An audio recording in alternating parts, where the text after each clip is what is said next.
സ്കൂളിൻ്റെ മുകളിലൂടെ ഇങ്ങനെയുള്ള ഒരു പവർ ലൈൻ ഉണ്ടാവുക,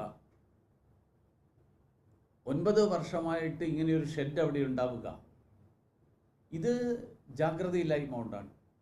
അനാസ്ഥ എന്നുള്ളതാണ് അതിൻ്റെ വാക്കിൻ്റെ അതിന് പറയാവുന്ന വാക്ക്, അതാണ്, അനാസ്ഥയാണ്. ഈ അനാസ്ഥ എന്തുകൊണ്ടുണ്ടാകുന്നു? അനാസ്ഥ ഉണ്ടാകുന്നത് സർക്കാരിൻ്റെ ഭരണം കാര്യക്ഷമമല്ലാത്തതുകൊണ്ടാണ്.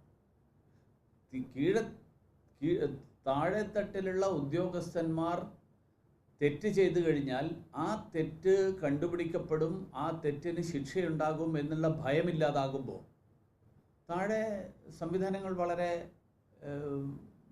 ലാഘവ ബുദ്ധിയോടുകൂടി കാണുന്ന ഒരു സമീപനം വരും. അപ്പോൾ അത് പല കാരണങ്ങളാലുണ്ടാവും.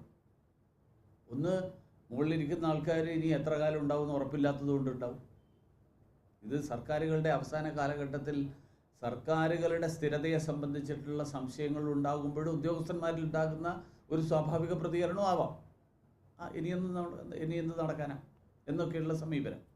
അപ്പോൾ എന്താണെന്നുള്ളത് എനിക്കറിയില്ല. പക്ഷേ ഒരു സർക്കാർ ഭരണത്തിലിരിക്കുന്നിടത്തോളം കാലം സർക്കാരിന് പൂർണ്ണ അധികാരമുണ്ട്. നാളെ ഇറങ്ങിപ്പോകുന്ന സർക്കാരിനും ഇന്ന് വൈകുന്നേരം വരെ അധികാരമുണ്ട്. അപ്പോൾ ആ അധികാരം അവർ ഉപയോഗിക്കാത്തത് കൊണ്ട്, അല്ലെങ്കിൽ ഇപ്പോൾ ഞാനിപ്പോൾ പറഞ്ഞ ഈ CPM ലോക്കൽ സെക്രട്ടറിയാണ് മാനേജർ എന്നുള്ളത് കൊണ്ട് ഇനി ഒന്നും വരാനില്ല, എനിക്കെല്ലാം മാനേജ് ചെയ്യാൻ കഴിയും എന്നുള്ള അയാളുടെ ധാരണ കൊണ്ടാണോ സംഭവിച്ചതെന്നും എനിക്കറിയില്ല. ഇതൊക്കെ സംഭവിക്കാമല്ലോ.